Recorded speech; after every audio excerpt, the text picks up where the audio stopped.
मैं बड़ी बेचैनी से एयरपोर्ट पर खड़ी जैन का इंतज़ार कर रही थी।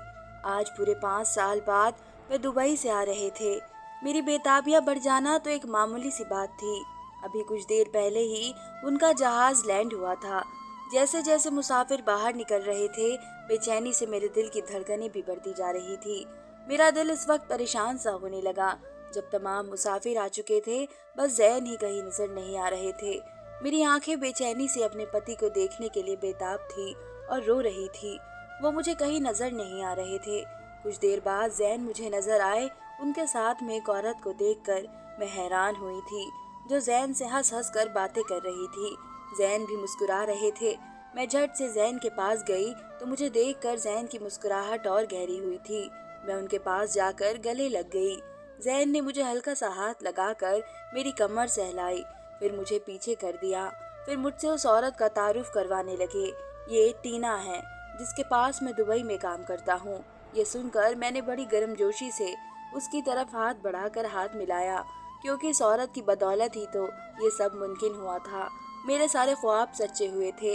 लेकिन उस औरत ने बड़ी हैरत से मुझे सर से पैर तक देखा और मुंह टेढ़ा करके बस हाय कहने लगी।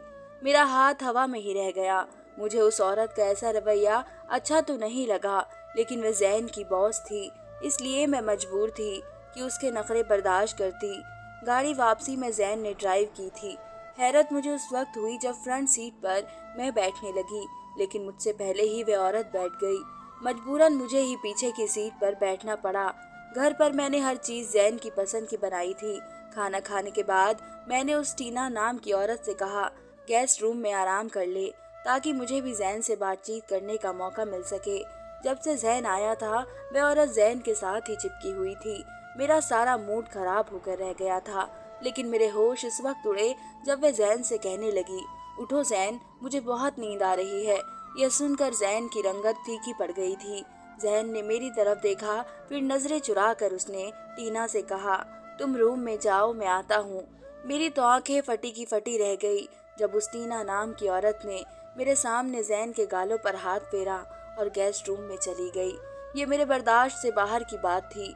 मेरी आंखों से आंसू बहने लगे। जैन उठकर खड़ा हो गया, मेरे पास आया और कहने लगा, तुमने फोन पर जो लिस्ट मुझे अपनी चीजों की दी थी, वह सब टीना ने ही अपने पैसों से खरीदी थी। और ये घर, यहाँ के ऐश, ये सभी टीना के एहसान से है, इसलिए मुझे कुछ तो कीमत चुकानी ही पड़ेगी। और जैन ने सामने रखी अटैची की तरफ इशारा किया और कहा, ज़ारा, ये सब तुम्हारे लिए है, लिस्ट मिलाकर देख लेना, कोई भी चीज़ कम नहीं है। ये कहकर वह गेस्ट रूम में चला गया और मैं बेदम सी होकर सोफे पर गिर गई। मुझे याद आने लगा जब मेरी शादी जैन से हुई थी। छोटे से कमरे में मुश्किल से मेरा फर्नीचर पूरा आया था। सादे लिबास में बेहद परेशान बुरे हाल में बैठी थी। कमरे में लगा पंखा उस कमरे की गर्मी को खत्म करने के लिए नाकाम था। जब जैन अंदर दाखिल हुआ तो बजाय शर्माने के मेरे पास चिको का ढेर था। मैंने कहा, जैन प्लीज एक एसी तो लगवा लेते यार, इस गर्मी में मैं इस लिबास में बैठ नहीं सकती। ये कहकर मैं फौरन बेड पे खड़ी हो गई और बिना जैन का एहतराम किए अपने कपड़े बदलने चली गई। ये भी नहीं सोचा कि वह मुझे दुल्हन के रूप में देखना चाहता होगा, मुझे छूना चाहता होगा। मुझे तो जैन के कमरे को देखकर ही रोना पड़ गया था। अपनी पसंद की शादी पर मुझे चंद घंटों में अफसोस होने लगा था। जैसे जैसे वक्त गुजरने लगा, मेरे शिकवे और शिकायतें भी बढ़ने लगे। जैन, किचन बहुत छोटा है, खाना बनाते हुए मेरा दम घुटता है। प्लीज तुम ऑफिस में अपने बॉस से बात करो और ओवर टाइम लगाओ, मैं नहीं बर्दाश्त कर सकती इतनी गर्मी और तंगी में। मैं चंद दिन में ही पागल होकर रह गई थी। ज़ारा, मैंने बॉस से कह दिया कि कल से ही मैं ओवर टाइम भी शुरू कर दूंगा और कुछ एडवांस भी ले लूंगा, लेकिन घर के खर्च निकाल कर मैं बस तुम्हें एयर कूलर ही लेकर दे सकता हूँ, इससे एसी नहीं खरीद सकता। तुम्हें कुछ महीने सब्र करना होगा। जैन ने मेरा हाथ थाम कर बड़े प्यार से मुझसे कहा था। मैंने झटक से अपना हाथ जैन के हाथ से अलग किया कि मैं कुछ नहीं जानती जैन, जैसे भी करो लेकिन एसी का इंतजाम करके दो। मैं भी शादी से पहले ऑफिस में काम करती थी। मैं खुशहाल घराने से ताल्लुक रखती थी। वही ऑफिस में मुझे जैन की खूबसूरती और शख्सियत ने ऐसा जादू किया, मैं इस पर मिटी थी। जैन को शादी के लिए मैंने खुद ने मजबूर किया था।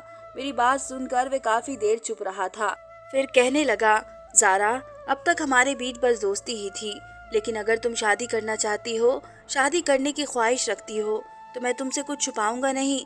मेरा घर बहुत छोटा है, सैलरी भी तुम्हारे सामने है। मैं तुम्हें वैसा बेऐश हरगिज नहीं दे सकता जो तुम्हें तुम्हारे बाप के घर मिल रहे हैं।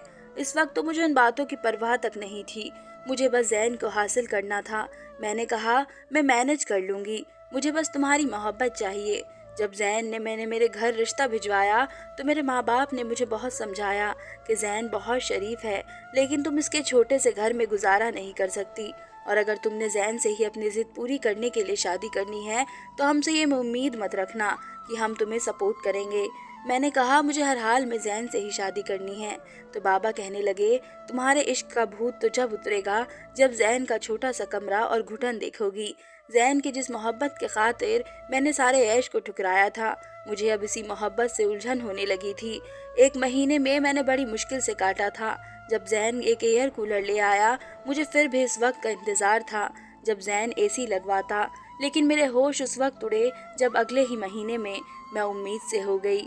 जैन बहुत खुश था, लेकिन मेरा तो रो रो कर बुरा हाल था। मैं तो अभी तक हनीमून पर भी नहीं गई थी, और अगर मैं बच्चा पैदा करती तो घर में आने वाली सारी ज़रूरतें तो इस बच्चे के खर्च में उड़ जाया करती, जो मुझे मंजूर ना था।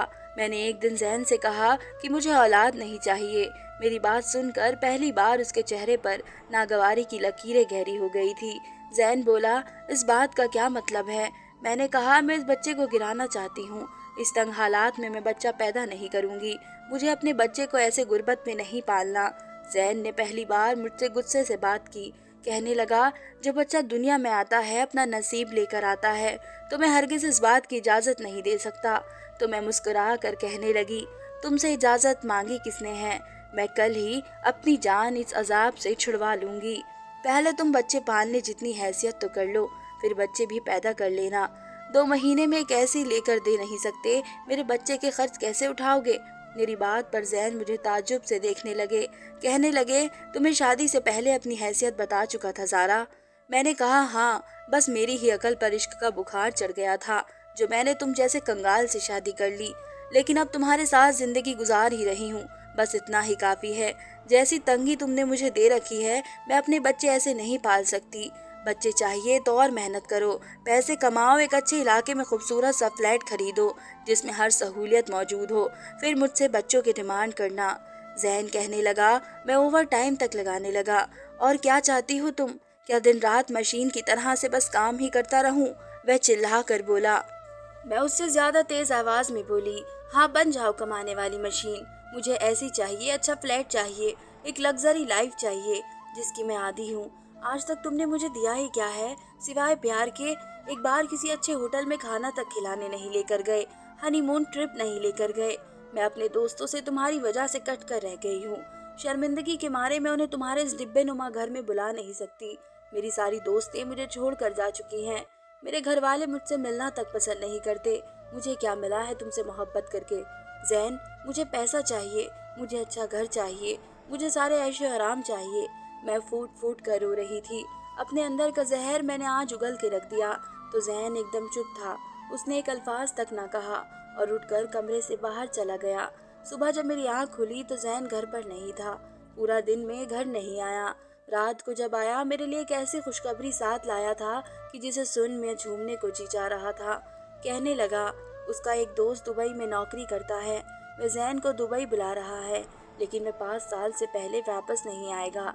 जैन कहने लगा उन 5 सालों में मुझे उम्मीद है मैं इतने पैसे कमा कर तुम्हें भेज दूंगा कि तुम्हारी सारी ख्वाहिश पूरी हो जाएंगी। लेकिन सोच लो ज़ारा, मैं तुम्हारे पास नहीं हूँगा, रह लोगी मेरे बगैर? न जाने इस वक्त जैन की नम आंखों में ऐसा क्या था। चंद लम्हे तक मैं कुछ बोल ही नहीं पाई, बस उसकी आंखों में मौजूद अपने लिए मोहब्बत और बेताबिया सी देखने लगी। जैन मुझे टूट कर चाहता था, मैं इस बात का ख्याल ना रखती थी। जैन जितनी मोहब्बत मुझसे करता है, किसी और औरत को छूना तो दूर की बात, देख भी नहीं सकता।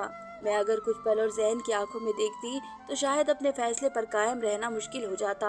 और मुझे अपनी लग्जरी लाइफ बहुत प्यारी थी, इसलिए मैंने आंखें बंद की। मैंने कहा हाँ जैन, मैं 5 क्या 10 साल भी तुम्हारे बगैर रह सकती हूँ। तुम जाओ, मेरी फिक्र मत करना, मैं छोटी मोटी जॉब कर लूँगी ताकि मेरा दिल लगा रहे। मैंने जब ये कहकर आंखें खोली तो जैन मेरे पास मौजूद नहीं थे, कमरे से बाहर जा चुके थे। 2-4 दिन में जैन अपनी पूरी तैयारी कर चुके थे। दुबई जाने से पहले जैन कुछ देर मुझे बहुत गौर से देखते रहे। कहने लगे, ज़ारा, मैंने सिर्फ तुमसे मोहब्बत की है। शायद तुम्हें मेरे ना होने से फ़र्क ना पड़े, लेकिन मुझे तुम्हारे ना होने से बहुत फ़र्क पड़ता है। ये कहकर जैन ने मुझे अपने गले से लगा लिया और फूट फूट कर रोने लगा। कहने लगा, मैं तुम्हें बहुत मिस करूँगा। इसके बाद वह रुका नहीं, अपनी नम आंखों पर काला चश्मा लगाए चला गया। मैं ऐसे ही देखती रह गई। वहाँ जाते ही जैन की नौकरी लग चुकी थी। उसने मुझे फ़ोन करके बताया था। जब मैंने उसे पहली कॉल की तो जोश में मैंने जैन से उनकी तबीयत और सफ़र का पूछने की बजाय पहला सवाल ये किया कि जैन, आपकी नौकरी लग गई, तनख्वाह कितनी है, लाखों देंगे ना वे? मेरे सवालात सुनकर जहाँ जैन कुछ कहना चाहते थे वहीं खामोश से हो गए थे। मैं समझ गई थी कि शायद कॉल कट चुकी है, मगर कुछ देर बाद जैन बोला कि फिक्र मत करो, अब तुम्हारे तमाम ऐश पूरे हो जाएंगे, तुम्हें किसी चीज़ की कमी नहीं रहेगी। इतना कहने के बाद जैन कॉल काट चुके थे और मैं तो खुशी से उछल रही थी। मैं कई ख्याली पुलाव पकाने लगी। 1 महीने बाद जैन ने मुझे लाखों रुपए भेजे, जिन्हें देखकर मेरी खुशी की कोई सीमा न रही। मैंने सबसे पहले तो अपने लिए एसी खरीदा और चंद ज़रूरी ऐश के साथ साथ एक काम वाली भी रख ली। कई महीने यूं ही गुजरते चले गए। जैन मुझसे बहुत कम बात करने लगे थे। मुझे भी जैन की तभी याद आती जब वे पैसे भेजने में देरी कर दिया करते थे। 2 साल गुजर गए और उन 2 सालों में मैंने अपनी ज़िंदगी पूरी तरह बदल कर रख दी थी। एक अच्छी कॉलोनी में बड़ा घर, अच्छा फर्नीचर और तमाम ऐशो आराम की चीज़ें ले ली थी। इस घर में सजा कर रखी थी। वह घर तो बिल्कुल मेरे ख्वाबों के घर जैसा था। मैं खुशी से सारा दिन घर में गुनगुनाती फिरती थी। सोसाइटी में अपनी एक धाक बिठा कर रखती थी। 3 साल गुजर गए और अब मैं जब इस घर को देखती तो मुझे थोड़ा अजीब महसूस होने लगा था। जैन भी यहाँ मौजूद नहीं थे और ना ही मेरी कोई औलाद थी। अगर उस वक्त मैं अपनी औलाद के खिलाफ कदम नहीं उठाती तो शायद आज मैं यूँ अकेलापन महसूस ना करती। जैन भी तो उन 3 सालों में वापस नहीं आए थे। मैं उन्हें जब भी कॉल करती तो कॉल काट देते। अगर बात करते भी तो बड़ी मुश्किल से 5 मिनट। मैंने उनसे पूछा कि वे वापस कब आएंगे, मुझसे मिलने बहुत याद आ रही है उनकी। मगर जैन कहते कि अगर मैं वहाँ आ गया तो बड़ा नुकसान हो जाएगा। धीरे धीरे मुझे उलझन सी होने लगी। वह घर मुझे काटने दौड़ने लगा। इतना बड़ा घर और बड़ी दीवारें, यहाँ तो आस पड़ोस के यहाँ जाने का भी रिवाज ना था। अक्सर अकेले बाहर जाते हुए भी डर सा लगता था। मेरे पास तो मेरा पति भी मौजूद नहीं था जो हिफाजत कर सकता। जैसे तैसे 5 साल मुश्किल से गुजरे थे। एक रात घर पर चोर आ गए। मैं अकेली औरत और नौकरानी थी। मैंने रोते हुए जैन को कॉल की, मगर जैन ने कॉल काट दी। वह चोर घर में घुस आए थे। मैंने कपकपाते हाथों से जैन के नंबर पर मैसेज छोड़ा। वह घर में तमाम कीमती सामान चुरा रहे थे, जबकि मैं डरी सहमी बेड के नीचे छुपी हुई ये दुआ मांग रही थी कि ऊपर वाला उनसे मेरी इज्जत महफूज रखे। कुछ देर बाद पुलिस आ चुकी थी। गाड़ी का सायरन सुनते ही वे चोर भाग गए थे। मैंने ऊपर वाले का शुक्र अदा किया और जब मोबाइल उठाया तो जैन मैसेज पढ़ चुका था। उसने ही अपने एक दोस्त ऑफिसर को कॉल करके यहाँ बुलाया था। इसके बाद तो मेरा अकेला रहना मुश्किल सा हो गया। पति की मौजूदगी ही औरत की इज्जत को महफूज रखती है। मैंने जैन को अपनी कसम दी कि वह वापस आ जाए, जैसे वे मान भी गए थे और वो वापस आ गए। मेरी आंखों से अब चंद आंसू निकल कर गालों पर आए थे। मैं अपने पुराने ख्यालों में खो चुकी थी। गेस्ट रूम का दरवाज़ा बंद था। मेरा पति जैन और वे औरत अंदर थे। वे दोनों इस बंद कमरे में मौजूद थे। मैंने एक ठंडी सांस ली और अपने कमरे में चली गई, जहाँ बरसों मैंने जैन के पसंदीदा सफ़ेद गुलाब के गुलदस्ते सजा रखे थे, मगर अब तो वह भी मेरी ही तरह मुरझा चुके थे। मैं बोझल कदमों से चलती हुई बिस्तर पर आई और लेट गई। सुबह मेरी आँख खुली तो मैं जल्दी से फ्रेश होकर बाहर आई। आज तो मैं जैन को अपने हाथों से उनका पसंदीदा नाश्ता बनाकर देना चाहती थी, मगर जैसे ही किचन की तरफ बढ़ी तो मेरे कदम वहीं के वहीं रुक गए। किचन में तो वह टीना खड़ी थी, जिसने अपने बालों पर रुमाल सा बांध रखा था और वह जैन का मनपसंद नाश्ता बनाकर सजा चुकी थी। हैरत की बात तो ये थी कि वह जैन की बॉस थी और अफ्रीकन लड़की थी जिसका बिजनेस दुबई में था। उसके बावजूद वह जैन का पसंदीदा नाश्ता बनाकर तैयार कर रही थी। मुझे ठीक से याद था, शादी के बाद आज पहली बार मैं खुशी से जैन के लिए उसकी पसंद का खाना बनाने जा रही थी, मगर मैं एक सांस रोक कर रह गई।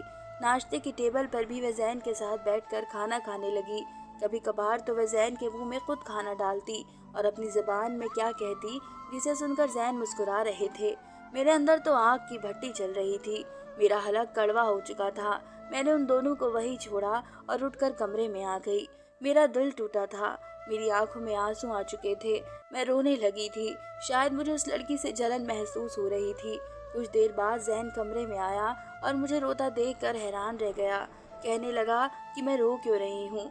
मैंने बस खाली खाली नजरों से जैन को देखा, मगर बोली कुछ नहीं। जैन समझ चुका था, इसलिए मुझे कंधों से थाम कर बोला कि वह मेरी बॉस है, मुझे जो कहे वही मुझे मानना पड़ता है, और बदले में वह मुझे लाखों रुपए और महंगे तोहफे देती है, जिनकी बदौलत आज तुम्हारे पास हर ऐशो आराम मौजूद है। जैन के अल्फाज सुनने के बाद मैं मुरझाई हुई आवाज में बोली कि जैन, मैं आपकी बीवी हूँ, मुझे आपकी ज़रूरत है। 5 साल बाद आप मेरे पास आए हैं। जानते हैं मुझे आपकी कितनी कमी महसूस हुई थी। मैं आपसे ढेर सारी बातें करना चाहती थी। आज रात आप मेरे साथ मेरे कमरे में सोएंगे, मैं जैन को खबरदार करती हुई बोली, जिसके जवाब में जैन एक गहरी सांस रोक कर रह गए। सारा दिन टीना जैन के साथ रहे और वे दोनों बाहर घूमने चले गए। वापसी पर टीना मेरे लिए सोने का हार भी लाई, जिसकी कम से कम कीमत भी अगर लगाई जाए तो शायद 70 से 80 लाख थी। वह तोहफा देखकर तो मेरी आंखों में चमक सी उभर गई। जैन मेरे करीब बैठा था, आज रात को मेरे साथ था, मगर टीना के लाए महंगे तोहफे को देखकर मेरी आंखें अंधी हो गई थी। मैं अपनी बातें छोड़कर बार बार उन चीज़ों की तारीफ करने लगी, उन्हें जैन को दिखाने लगी। जैन खामोश रहा और फीका सा मुस्कुरा कर वहाँ से उठ गया। जब मुझे एहसास हुआ तो अपने इस लालचीपन पर गुस्सा आया। फौरन तमाम सामान अलमारी में रखा और बाहर आई ताकि जैन को वापस ला सकूं, मगर वो टीना के साथ उसके गेस्ट रूम में मौजूद था। मुझे गुस्सा आया और मैं बार बार दरवाज़ा खटखटा कर जैन को बुलाने लगी। कुछ देर बाद दरवाज़ा खुला। जैन की जगह टीना बाहर आई, जो एक बहुत गंदे लिबास में थी। उसने मेरी तरफ एक नज़र डाली और अपने पर्स से नोटों की गड्ढी निकालकर मेरे हाथ पर रख दी और फिर बोली कि दोबारा हमें तंग मत करना। इतना कहने के बाद दरवाज़ा मेरे मुंह पर बंद हो चुका था। पैसे देखकर तो मैं हर शय से बेगानी हो जाया करती थी। मैंने वे पैसे लिए और वापस कमरे में आ गई। उन नोटों की खुशबू तो जैसे मुझे दुनिया की हर खुशबू से ज़्यादा अच्छी थी। एक हफ्ता यूं ही गुजर गया। जैन ने मेरे साथ मुश्किल से 2 घंटे ही गुजारे थे। मैं बच्चों की तरह उसके पीछे भागती, मगर टीना हर बार हमारे बीच आ जाया करती और जैन को मुझसे दूर ले जाया करती थी। जैन के मुंह से मोहब्बत के 2 बोल सुनने के लिए मैं तरस चुकी थी। हर रोज़ टीना 1000 दिरहम के मुताबिक मुझे पैसे थमा देती और मैं खामोश हो जाती, मगर आज तो मेरे पैरों के नीचे से ज़मीन ही निकल गई जब जैन ने मुझे बताया कि वह आज रात की फ़्लाइट से वापस दुबई जा रहा है और अब शायद दोबारा कभी ना लौटे, मगर पैसे हर महीने कायदे से भेजता रहेगा। जैन के अल्फाज सुनकर मैं तो सुन हो चुकी थी। इतनी ही देर में कुछ बोल ना सकी। भला वह मुझे छोड़कर कैसे जा सकता था।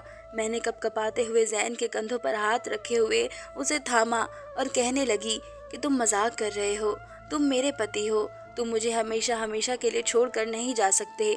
मैं तुम्हारे बगैर नहीं रह सकती।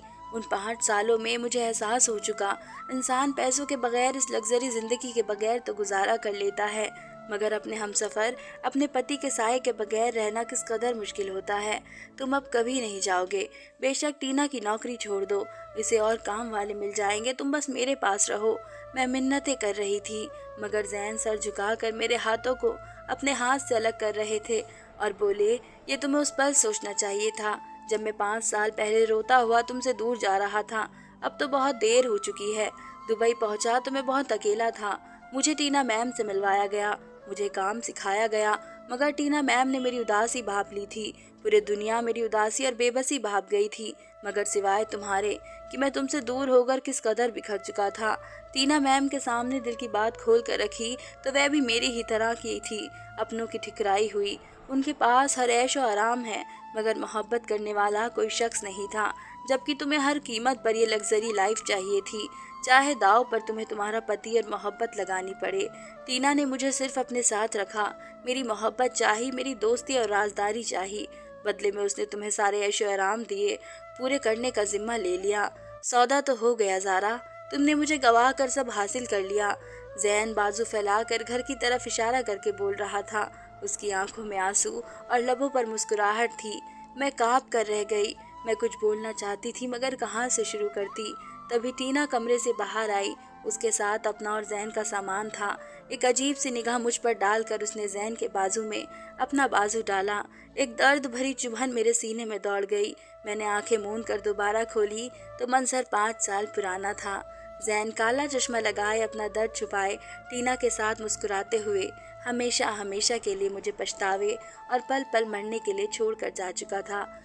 उम्मीद करती हूँ आप सबको मेरी कहानी पसंद आई होगी। धन्यवाद दोस्तों।